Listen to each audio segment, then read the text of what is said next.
All right, y'all, Lavelle Motor Works back with another one, man. So here we go with the lesson of the day. Right here, man, we got a TRX 250R. Anyways, this is some two-stroke jetting. Today's lesson is two-stroke jetting. You ever got a bike that, let's say it's a two-stroke, and it's lazy first, second, third gear, and then maybe fourth, fifth, and sixth it want to open up. It's smoking a lot. You always gotta blow it out before you kick up some dirt. It ain't never got that instant rev to it. It's lazy. All right, so I'm gonna tell y'all something. First thing you want to do before you even bust your carburetor open, before you even do anything, you want to take your plug out. Right? I loosened this one up for the video. Y'all see I got my brand new in there. I got a box of them up there. A lot of times you jet bikes, you might go through some plugs. So what I do is I tend to use the same plug throughout the whole jetting process. And when I'm done, that's when I put my fresh plugs in there. A lot of times I go iridium because it kind of put the icing on my cake once I'm done. Anyways, this is my plug. Notice how it's black and kind of wet looking. That means this bike running rich. I'm gonna show y'all something. I don't know if I'll be able to do it on this video, but your plug is always your controller. It indicates you whether you need to go more gas, less gas, whether it's rich, whether it's running hot, lean, whatever it is. It'll let you know everything you need to know. You want your plug to be like a dark brown looking color. You know what I'm saying?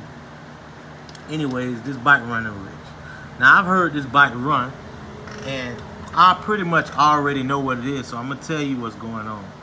Basically, this car has a 48 Pilot and like a 190 main. So, boom, you got three things that's going to consist of this two-stroke carburetor being jetted. And that's the leveling of your needle, what kind of needle you using. Sometimes you might have to switch up the needle. Sometimes needles make these two strokes run too rich or too lean. The length of them, the width of them. And I'll teach y'all about that on another video. But in this case, your Pilot jet is always from 0% throttle, which is your idle, to 25% throttle. Anything after 25% throttle, it all got to do with your needle and your main jet. Sometimes float heights and all that type of stuff can come into play. But right now, I'm just teaching y'all the simple facts. I can go way more deeper in details, talking about the air jets and everything in the back of the car.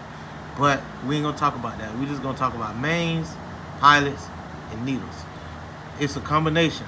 I know my combination that I'm finna go before I even do it because I heard how the bike run. I know what I want. The bike don't want to idle, and then when you make it idle, it'll load up on you. So therefore, I'm getting too much gas out of idle. Another thing is when this bike came in, I'm gonna zoom in a little bit. You can see that the idle screw. You can see that the idle screw is twisted all the way in, which means they had to open the throttle tongue up so much for it to get enough air to match the amount of gas that was coming inside the intake to make it idle. That ain't what you want. You want your idle to be backed out. You want your spring to be out. You want to be able to have some space to play with your idle. Whether you want to go up or down.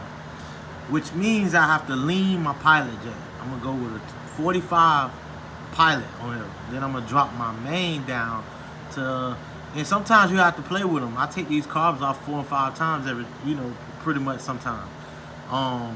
It's a lot of times I hit them on the head, I ain't gonna lie, but sometimes to get them perfect, I go in and out and in and out and in and out and ride it and then ride it and come back and ride it. So in this case, I'm gonna go with a 45 Pilot, and then I'm gonna go with maybe a 175 or a 180 main. Then on my needle position, I'm gonna drop my needle to the middle section. Now when it comes to needle positions, that all plays on where you live. Also what setup you got. A lot of alcohol bikes, they like to run lean. We'll talk about alcohol benches and stuff like that in another video. Anyways, it all based on temperatures and amount of fuel. The amount of fuel you give a bike lowers the temperature, but it also enriches it. It got to run at a certain temperature, and it also got to run and get a certain amount of air and gas for it to run how it's supposed to. Anyways, I'm gonna go ahead and jet this bike, and I'll show y'all a video of it running once I'm done.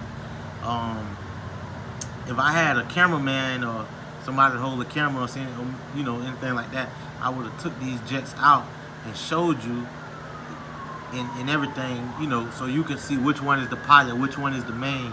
We'll do that on another video. Maybe I'll teach y'all that on a carb rebuild. Then I'll show y'all how to, hold on.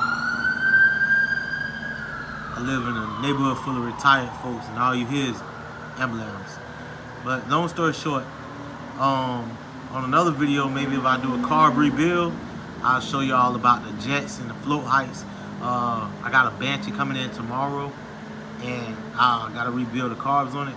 I'll show you all about float heights. Float heights is a big factor when it comes to Banshees. They kind of picky, and I'll show you all about that. Anyways, man, y'all have a good day. The Veil Motorworks and lesson of the day. I'll show y'all the video of the results when I'm done jetting.